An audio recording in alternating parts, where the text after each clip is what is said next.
Uranium found in Stamford well water. What's going on here? We're going to take a look. So, Stamford health officials are urging homeowners to test their drinking water after 70% of 5 dozen private wells sampled since the beginning of the year tested positive for uranium contamination, which is quite a lot. And uranium is a naturally occurring element that can seep into drinking wells through nearby bedrock, and people who are exposed to high levels of uranium for a sustained period of time are susceptible to kidney problems, said State Department Public of Health epidemiologist Brian Toll. The primary health risk for uranium is potential damage to the kidney. And Toll said it is really not the radioactive hazard, even though it is radioactive element, therefore it's not considered a large cancer risk. Now the issue is that as you drink water with uranium, some of it does come out of your body through different functions. The issue is some of it does accumulate and it can cause problems with your kidney. On top of that, it can cause problems with cancer as well. Even though that might not be an immediate risk, it can be a long-term one. Stamford, which has offered subsidized well testing water for carcinogen pesticides since March 2012, recently added heavy metal contaminants to the list. And the health department has tested 60 private wells for arsenic and uranium so far this year, and 42 samples contained uranium.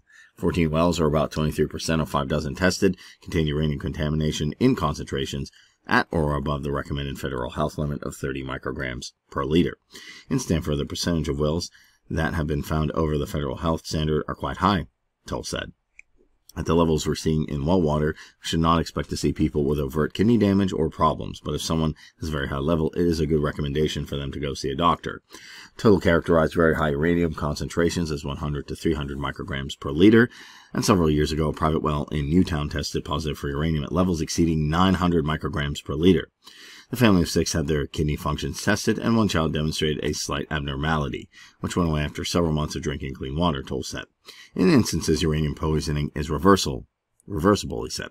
There's a fairly simple test that can be done to check your kidney function, but for most people, we just say, stop drinking the water, and you'll be fine.